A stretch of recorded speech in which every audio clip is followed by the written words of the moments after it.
Welcome back, folks. I am your horror host incarnate, here to deliver some sad news. I'm kidding. Just a little bit of trivia on me. I had written my own fan fiction on Alien almost a decade and a half ago. In it, I included a species of intelligent life apart from both alien and human, but less advanced than mankind. I wrote this in order to give a broader scope of the universe that wouldn't distract from the human survivors and give the xenomorphs more fodder to attack, devour, and eventually incubate. I reasoned that if outer space were full of more life than just us, that the alien would pose a greater threat upon a helpless universe. Suffice it to say that the route that Alien Earth is going down runs contrary to that, and I'll get to why during this gut reaction of the trailer.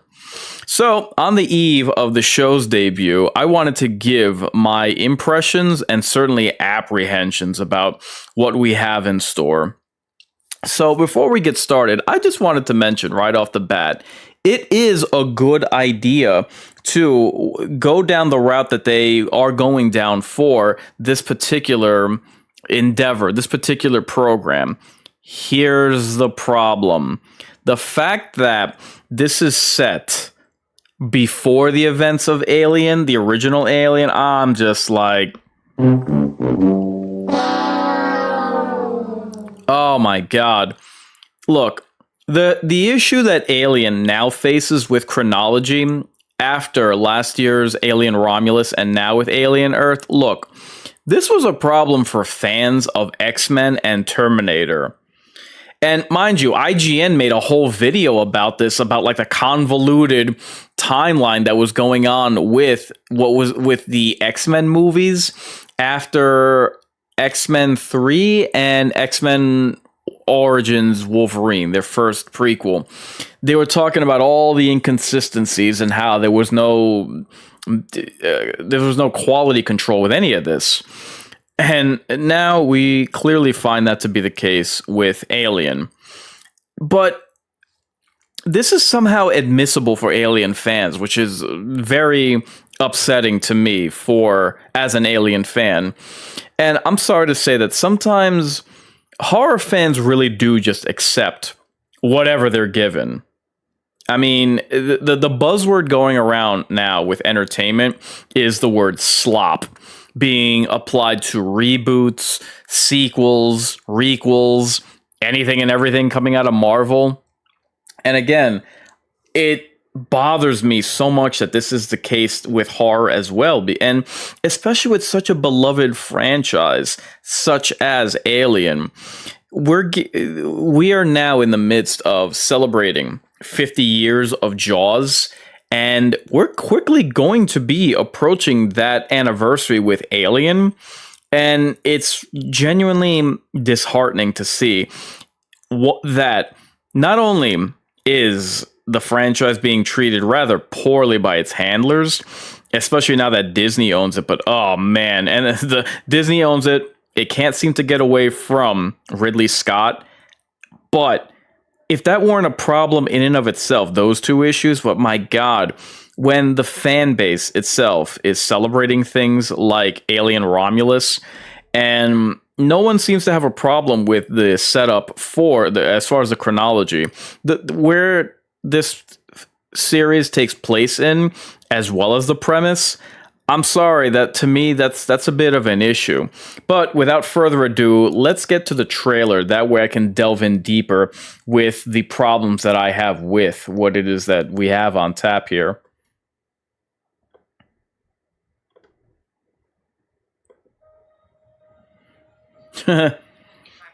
Typical Prometheus type of opening. And this right here, what you saw is the transfer of one person's consciousness to now an android through AI. And this is problematic for many reasons, just because I don't think AI ought to be this heavy-handed in what it is that we're dealing with, it should not take up the lion's share of our attention. You know what I mean? So to me, I find it problematic that that's exactly what appears to be happening. So let's continue. What am I? Fair use.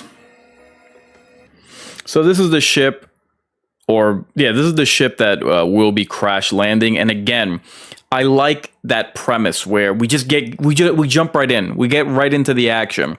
And you would expect like one of the biggest threats with the xenomorph is how resilient they are. So crash landing anywhere would be something that allows for you to realize the danger that they pose, because while you're first off, they would be able to survive the crash landing, and they can crash land anywhere. Like you would have an entire universe that's at their mercy, so they can just crash land anywhere. And then while you're sifting through the debris, you come to find out that with logs and evidence that there would be damage done to the vessel that has crash landed. It burns through molecular acid that can allow you to realize that there's something more that's going on with this crash landing.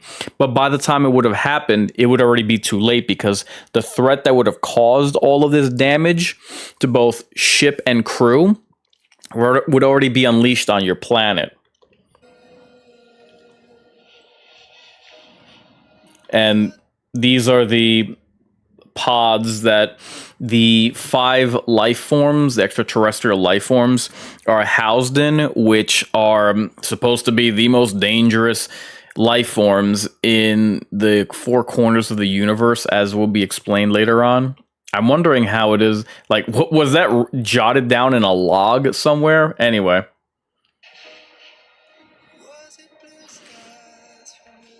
And that's the burst that causes the crash landing, and you have that shaking. So I'm assuming that this individual is not on the ship itself. That's just a guess. That they're located on the planet, but I could be wrong. And notice the metal arm here, or it looks like a metal arm, and obviously he's armed. So I'm wondering if he has isolated himself away from the crew because he realizes what has gone on. Moving on. Crew laid out.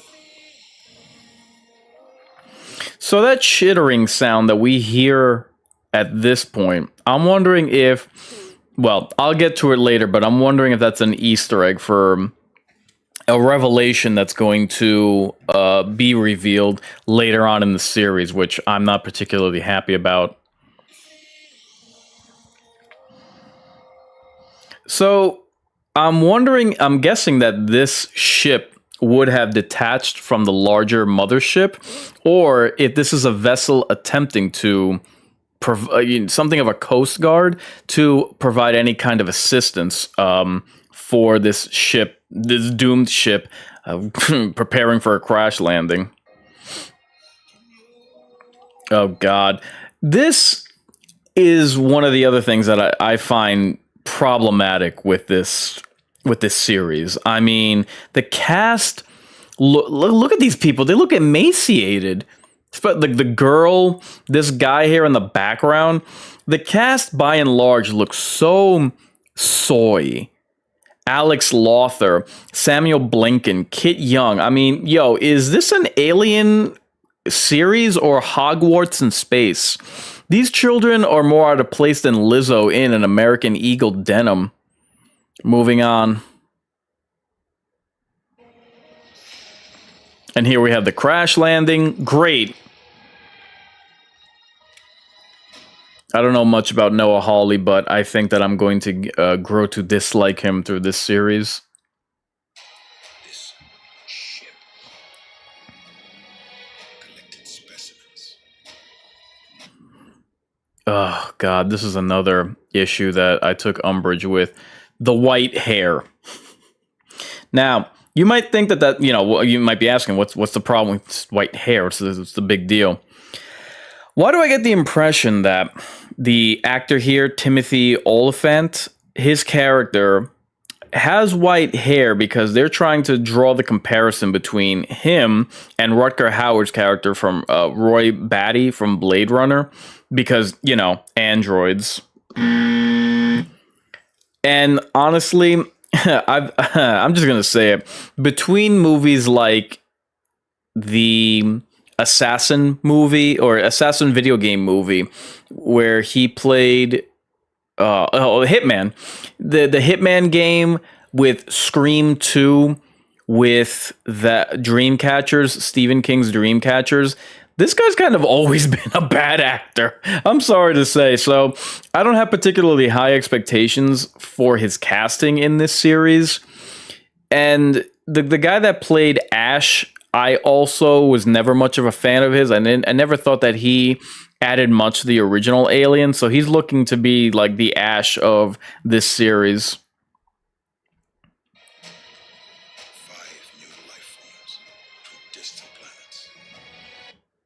Yeah, so they just mentioned that they're just obviously aliens, but I think later on they'll get to that these are the most dangerous creatures in the galaxy.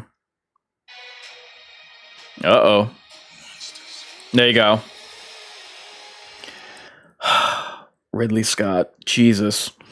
I'll never understand why, with the merger of Fox and Disney, why they removed Ridley Scott as director for this series, preventing him from completing his Engineer trilogy, just to retain him as executive producer and orient the entire damn franchise towards his needs and wants and his fixation on synthetic life. Why would you remove him just to redirect the entire series towards what it is that he is interested in? Because in case you don't know, back in 2012-ish, when Prometheus came out, he was doing interviews really showing how he does not understand this series anymore, and he was like downplaying the significance of the xenomorph, talking about, oh, they make toys out of this, and show it like, okay, you don't seem to have an interest in the xenomorph, yet you're telling the story of its origins. And even ideas that he had for sequels to Alien Covenant and Prometheus itself, he's putting emphasis on all these other things. It's like, dude, how about you just make your own movie instead of using Alien as a test bed or a springboard for something that you actually want to tell? Not that I think that whatever story that he was interested in telling about androids and AI, not that I think that would have been interesting, because I think that this guy has long since lost the plot. But it, like, again, I don't get why they continue to involve him in anything. And if you've seen Gladiator 2, first off, my condolences.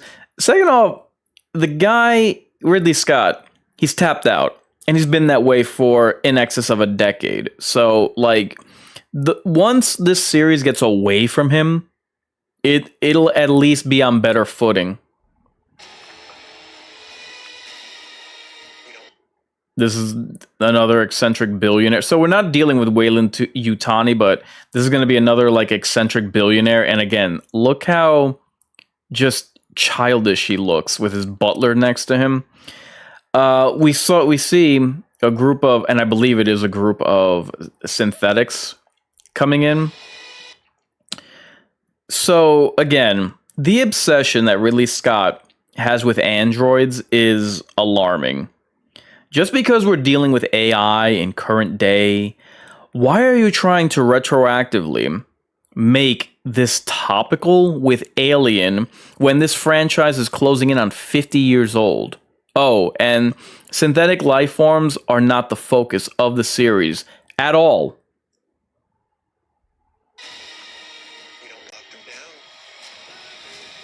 So those are obviously two of the creatures that we're going to be dealing with. We have, obviously, this, I don't even know what the hell it is. It's some kind of like plant, a parasitic plant life form. And then we have this creature. The eye, or the eyes, are the alien creature itself. It it's a parasite that digs into the and replaces the eyeballs of its hosts, and parrots or puppets the organism around. I don't know, not particularly interesting to me. But the point is that, and again, this is something that no one seems to have a problem with. The alien has to share screen time with 4 other hostile extraterrestrials on its own show. Brilliant. So there we have colonial marines, I'm guessing.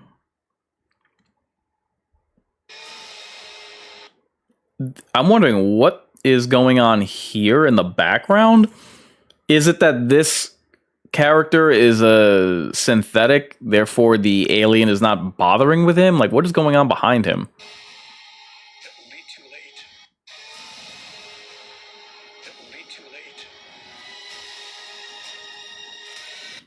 So just random scenes of chaos, I suppose, and fear.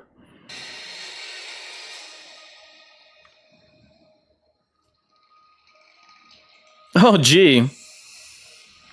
Hey, how about that? An alien cameoing in its own series. Oh, man.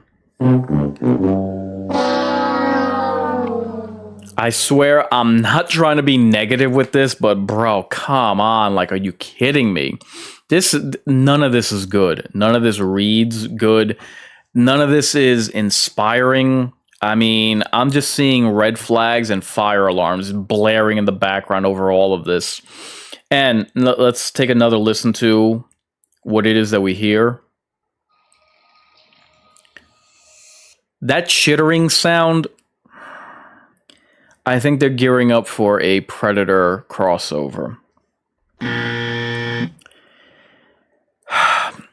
Mark my words. It's not a coincidence that we have a Predator film releasing the same year and within months of an Alien TV show. I think that's going to be on both ends, especially considering that you have an android sidekick in the upcoming Predator Badlands show. I see nothing but bad things on the horizon. The first AVP was such a monumental letdown, and the fact that it actually has fans, I mean, what a shock that it's directed by the same director as the Resident Evil movies, because similar to the fans of all of those films, this isn't a case of you having your own preferences. No, you like and support crap, which is why these studios feel the need to continue to outpour more of that trash, and again, what the buzzword is nowadays, more of the slop. So I do not think that whether it's Noah Hawley, whether it's the guy that directed the last year's Alien Romulus, whose name I'm blanking on at the moment, I don't care if it's Dan Trachtenberg, whatever the hell his name is.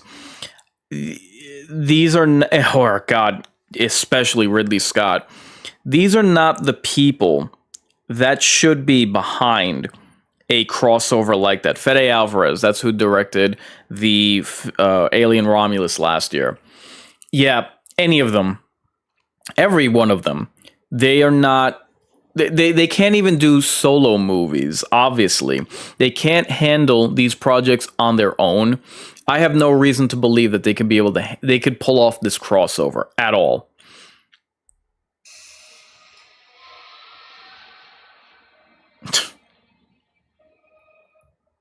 Yeah. Again, I can't. I want to be optimistic for this, but dude, they're not giving me much.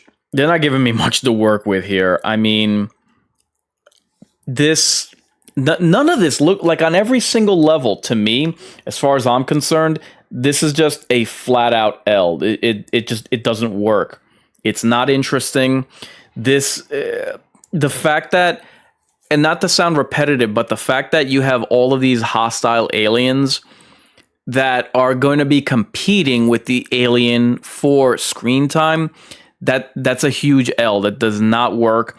And I think I can't survive. I'll watch these episodes, but nothing about this looks appealing to me, and I think they're going to further trifle with the chronology of the Alien timeline, which does no one any favors. And as far as I'm concerned, forget Ice Cube in War of the Worlds. This is the most embarrassing science fiction abortion to hit streaming this week.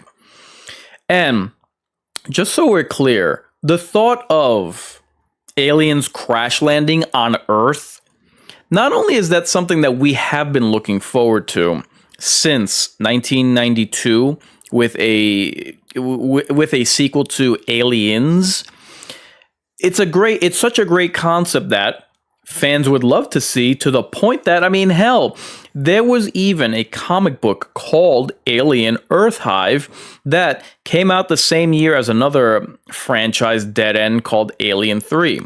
Again, it's a great concept, but it's utterly wasted because now you have aliens on Earth, and all of this takes place before the original Alien? Yeah. Like, how is it? It's shocking to me that these are details that no one's talking about. No one's referencing this. And I just find that so bizarre that no one would provide any critique on that. No one would weigh in on that. Like, nobody thinks that this is an issue in the slightest. You don't say. So I will watch this series. I have less than zero hope for it. And again, the chronology of this series appears in a decaying orbit around the first two films, a black hole the likes of which no light can escape and no creativity can enter. In case you didn't know, episodes 1 and 2 release tomorrow, Tuesday, August 12th. I'll be hosting watch parties for the debut episode tomorrow at 8 p.m. and then part 2 will be live streamed on Thursday, August 14th. From there, I'll continue my watch parties until the end of the season, so I will see you there, and man, let God have mercy on our souls, because I doubt that this series will show us any pity. I've been Incarnate reminding you, I ain't just a big deal, I'm the real deal.